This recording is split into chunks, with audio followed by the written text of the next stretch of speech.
हम देखते हैं धातुओं का मारण।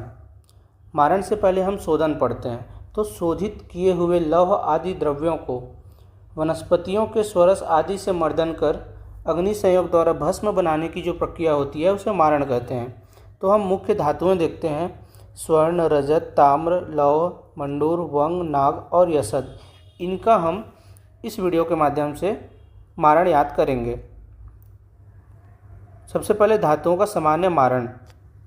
तालेन वंगम दर्देन तीक्ष्णम नागेन हेमम शिल्या च नागम गंधास्मना च एव निहंति सुलभम तारक च माक्षिक रसेन हन्यात। इसका अर्थ क्या होता है कि वंग धातु का हड़ताल के द्वारा सामान्य मारण, लौह धातु का हिंगुल के द्वारा, स्वर्ण धातु का नाग द्वारा और नाग का मनःशिला द्वारा। सुल्व अर्थात ताम्र, ताम्र का गंधक के द्वारा, और तार मतलब रजत, रजत धातु का स्वर्ण माक्षिक द्वारा सामान्य मारण किया जाता है। तो इस प्रकार देखते हैं कि वंग का हड़ताल द्वारा, लौह का हिंगुल द्वारा, स्वर्ण का नाग द्वारा, नाग का मनःशिला द्वारा, ताम्र का गंधक द्वारा और रजत का स्वर्ण माक्षिक द्वारा शीघ्रता से मारण हो जाता है। यह टेबल बना है, इसमें हम देखते हैं स्वर्ण का नाग द्वारा, रजत का स्वर्ण माक्षिक द्वारा, ताम्र का गंधक द्वारा, लौह का हिंगुल द्वारा, नाग का मनःशिला द्वारा, वंग का हड़ताल द्वारा और पारत एक एक्स्ट्रा है, पारत का हीरा द्वारा सामान्य मारण होता है। ये सीक्वेंस के हिसाब से आप सीक्वेंस याद करेंगे, उसके हिसाब से टेबल में सामान्य मारण दिया गया है। अब हम देखते हैं विशेष मारण।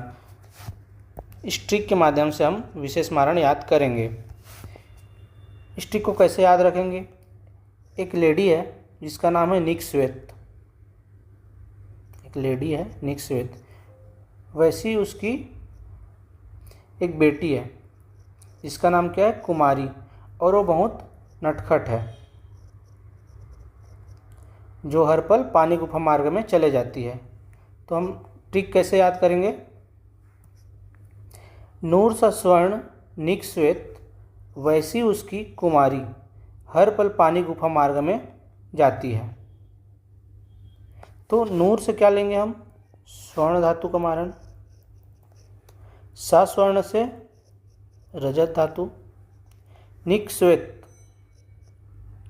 निकश्वेत से लेंगे हम ताम्र,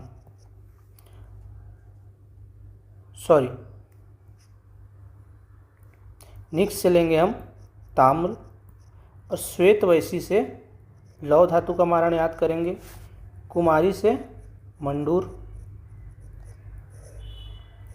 हरपल से वंग धातु का मारण याद रखेंगे, और पानी गुफा से नाग धातु का मारण याद रखेंगे, और मार्ग से यशद धातु का मारण याद रखेंगे।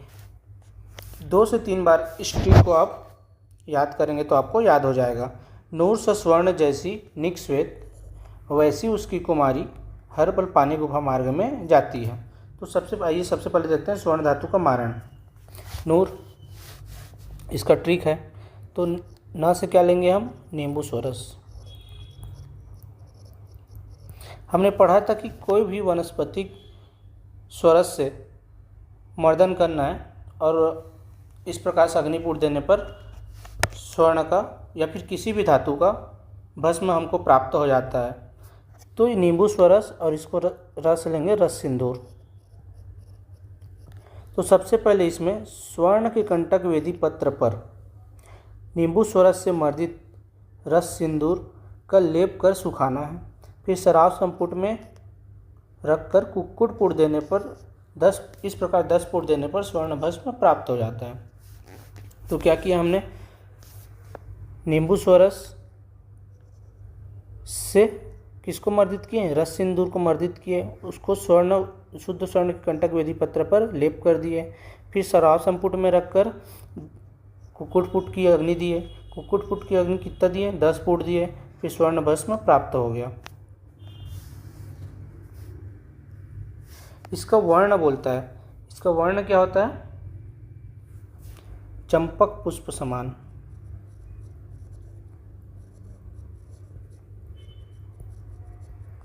भस्म का वर्ण क्या होता है? चंपक पुष्प समान।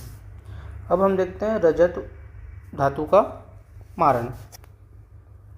इसका ट्रिक आया है सस्वर्ण। इस स से लेंगे हम स्नोही दुग्ध, स्वर्ण से स्वर्णमाक्षिक। तो इस प्रकार हम देखते हैं कि स्वर्णमाक्षिक के चूर्ण में स्नोही दुग्ध मिलाकर, स्वर्णमाक्षिक है उसके चूर्ण में किसको मिलाना है? स्नोही दुग्ध मिलाकर शुद्ध चांदी के पत्रों पर लेप करके सुखाना है, सराव संपुट में बंद रखना है और लघु पुट की अग्नि देना है। फिर इस प्रकार 3 पुट देने पर रजत भस्म प्राप्त हो जाता है। क्या किए? शुद्ध चांदी के पत्र पर स्वर्णमाक्षिक के चूर्ण में स्नोही दुग्ध मिलाना है और उसको किस पर लेप करना है? चांदी के पत्रों पर लेप करना है, सराव संपुट देना है, लघु पुट में पाक करना है। इस प्रकार 3 पुट देने पर रजत भस्म प्राप्त हो जाता है। इसका वर्ण क्या होता है? कृष्ण वर्ण। अब हम देखते हैं ताम्र का मारण। ताम्र के लिए ट्रिक आया है निक। नी से क्या लेंगे? नींबू स्वरस। क से कज्जली। तो शुद्ध पारद और शुद्ध गंधक की कजली को नींबू स्वरस में मर्दित करना है और उसको शुद्ध ताम्रपत्र पर लेप करना है। फिर सुखा देते हैं और सराव संपुट में बंद करके गजपुट में पाक करते हैं। कितना पुट देते हैं? 3 पुट। इस प्रकार 3 पुट देने पर ताम्र की भस्म प्राप्त हो जाती है। इसका वर्ण क्या होता है? कृष्ण वर्ण। तो क्या किया हमने? कज्जली को नींबू स्वरस से मर्दित कर दिया और लेप कर दिया। किस पर? ताम्रपत्र पर लेप। सराव संपुट में बंद किए, गजपुट की अग्नि दिए और इस प्रकार 3 पुट देने पर शुद्ध ताम्र भस्म प्राप्त। अब हम देखते हैं लौह धातु का मारण। इसके लिए ट्रिक आया है श्वेत वैसी। तो श्वेत से श्वेत पुनर्नवा और वैसी से वासापत्र स्वरस। तो शुद्ध तीक्ष्ण लौह चूर्ण को श्वेत पुनर्नवा और वासापत्र स्वरस से भावना देते हैं और गजपुट की अग्नि देते हैं। इस प्रकार 30 पुट देने पर लौह भस्म हमको प्राप्त हो जाता है। और इस भस्म का वर्ण क्या होता है? सिंदूर सदृश रक्त वर्ण। ये आपको याद रखना है, सिंदूर सदृश रक्त वर्ण। क्या क्या किया हमने? शुद्ध तीक्ष्ण लौह चूर्ण को श्वेत पुनर्नवा और वासापत्र स्वरस से भावना दे दी है। भावना देने पर गजपुट की अग्नि दी है। इस प्रकार 30 पुट देने पर सिंदूर सदृश लौह भस्म प्राप्त हो गया। इसमें 30 पुट दे रहे हैं, आपको याद रखना है। सबसे ज़्यादा 30 पुट लौह धातु के मारण में देते हैं। अब हम देखते हैं मंडूर धातु। मंडूर धातु का ट्रिक है कुमारी। कुमारी से क्या याद रखेंगे हम? घृत कुमारी। तो शोधित मंडूर को घृत कुमारी स्वरस से भावित करके गजपुट देना है। इस प्रकार 7 पुट देने पर मंडूर की उत्तम भस्म प्राप्त हो जाता है। इसका वर्ण क्या होता है? रक्त चंदन सदृश।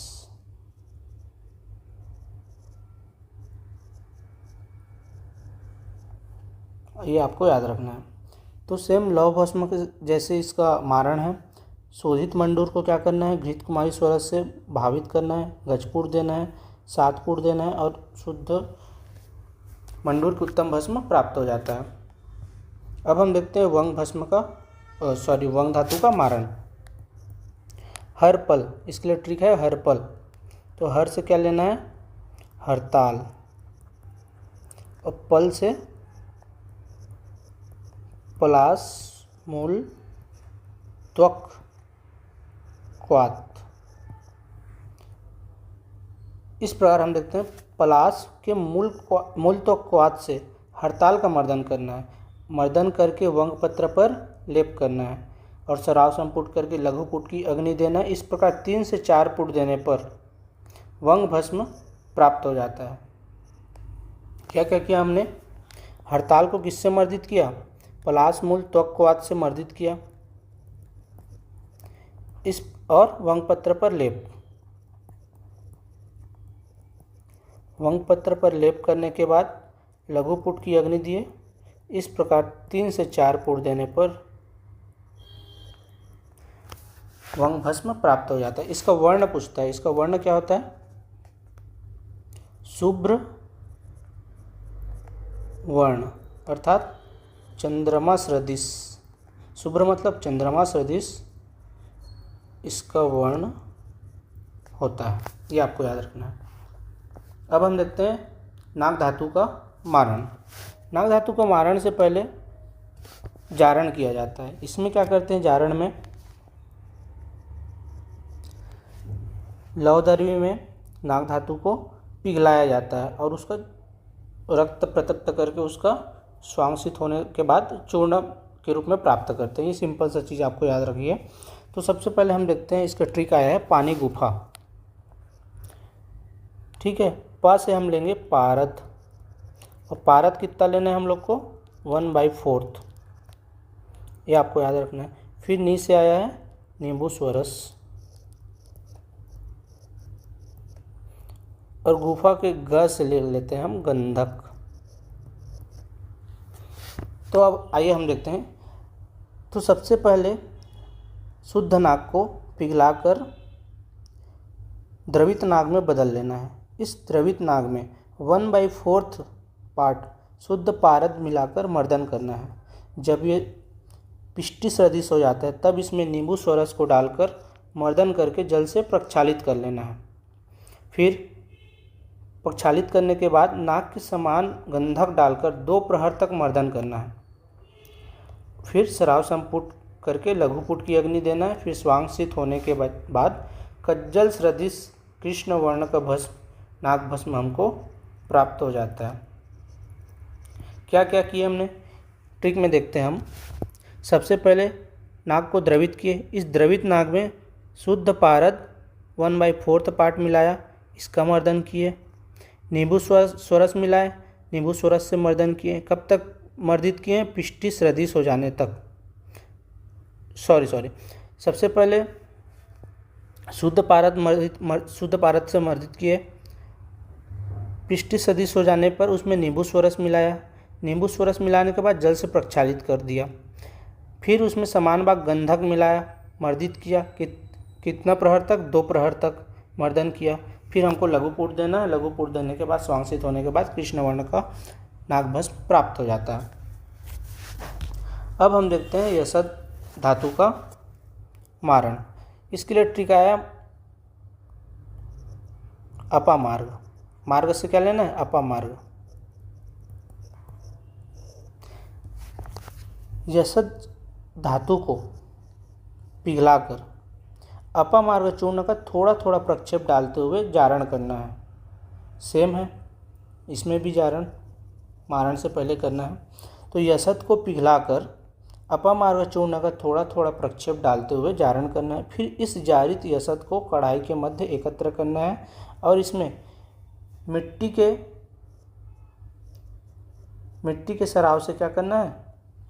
ढककर 1 दिन तीव्र अग्नि देना है। इस प्रकार स्वांशित होने पर शुद्ध यसद भस्म प्राप्त हो जाता है। क्या क्या किया हमने?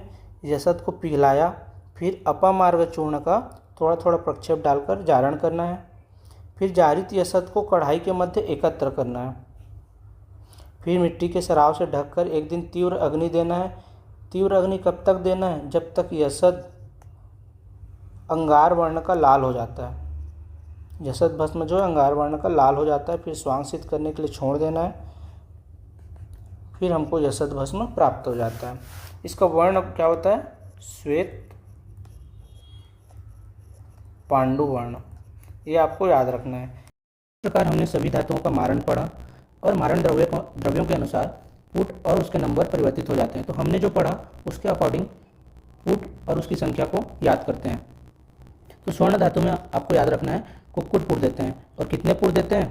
अगर हम इसको उल्टा कर देते हैं तो ये 10 की जैसे दिखाई देता है। तो स्वर्ण धातु के मारण में 10 पुट की कुक्कुट पुट देते हैं। और हम यसद में 1 दिन की तीव्राग्नि देते हैं, ये याद कर लेते हैं। और नाग और यसद में स्वांगसित दिया जाता है, मतलब स्वांगसित करने के लिए छोड़ देते हैं, ये आपको याद रखना है। और बाकियों को फिर याद करते हैं ट्रिक के माध्यम से। RVN 3 ये आपको याद करना है।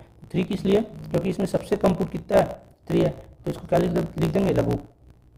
तो रजत, वंग और नाग में लघु पुट की अग्नि देते हैं और ये कम होता जाता है। तो रजत में 3 पुट, वंग में 3 पुट और हमने तो नाग में क्या याद किया है? स्वांगसित। अब बचा कौन कौन सी धातु? ताम्र, लौह और मंडूर। ताम्र, लौह और मंडूर में क्या दिया जाता है? गज पुट। लौह में सबसे ज़्यादा 30 पुट, उससे कम मंडूर में 7 पुट और सबसे कम ताम्र में 3 पुट देते हैं। इस प्रकार हमने सभी धातुओं का मारण याद कर लिया, सभी धातुओं का मारण द्रव्य याद कर लिया और कौन सी पुट देते हैं और कितने पुट देते हैं, इस वीडियो के माध्यम से हमने इन सबको याद किया। Thank you.